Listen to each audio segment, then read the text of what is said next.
Gawa naman tayo ng napakasarap at tipid recipe na hindi mo akalain na pwede pala yun. At nung natikman ko nga ito ay wow, ang sarap pala nito.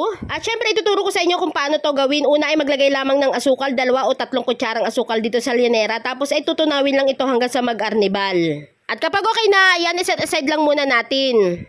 At sunod naman ay kailangan natin dito ng 5 pirasong Pudgy bar, yung ganitong klase ng Pudgy bar. Tapos ayan, babalatan lang natin ito at ilagay lang natin sa isang plato. Alam nyo ba na ang sarap ng recipe na to, tapos mura lang ang magagastos nyo dito na ingredients. Hindi nyo na kailangan pang maglagay dito ng marami pang itlog. At nung natikman ko nga ito, ay nako, siguradong uulitin ko to talaga ulit. At kapag nabalatan na lahat ng Pudgy bar, ayan, dudurugin lang natin ito na maigi. Pagkatapos ilagay lang natin sa isang bowl, lagyan lang natin ng isang can ng evap, 2 kutsarang asukal, 2 pirasong itlog, tapos kaunting asin, tapos ayan, hahaluin lang natin ito na maigi hanggang sa mawala na yung mga buo-buo. Kung gusto nyo maglagay ng vanilla extract, ay syempre pwede yun. Ako kasi hindi ako nakabili kaya hindi ko na siya nalagyan. Tapos ayan, okay lang naman kahit may buo-buo na nung tinapay kasi yung palaman yun nung Pudgy bar. At pagkatapos naman, naglagay lang ako ng 3 basong tubig sa isang kaserola.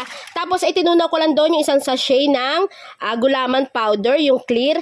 Pagkatapos ayan, nagpalit ako ng kaldero kasi maliit yung aking kaldero. Tapos pakukuluan lang natin yan. At kapag kumulo na ay papatayin nyo yung apoy. Pagkatapos isasali na natin dito yung milk mixture. Tapos ayan, halu-haluin lang natin ito ng maigi.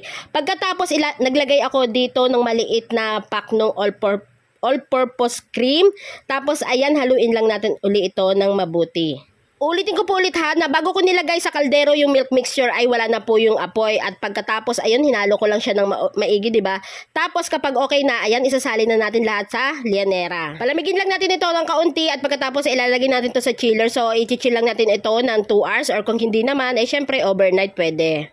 At ito na, after 2 hours, ito na ang kinalabasan ng ating masarap na recipe. O, tinan nyo naman, napaka-perfect ng ating pagkakagawa. At syempre, titikman natin yan. Have you ever been the face, been the object of someone's hate?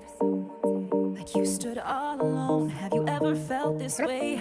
Have you ever been betrayed, labeled words you just can't say? Suffered silently, wanting to be erased. There's a reason to believe again when faith is nowhere to be found.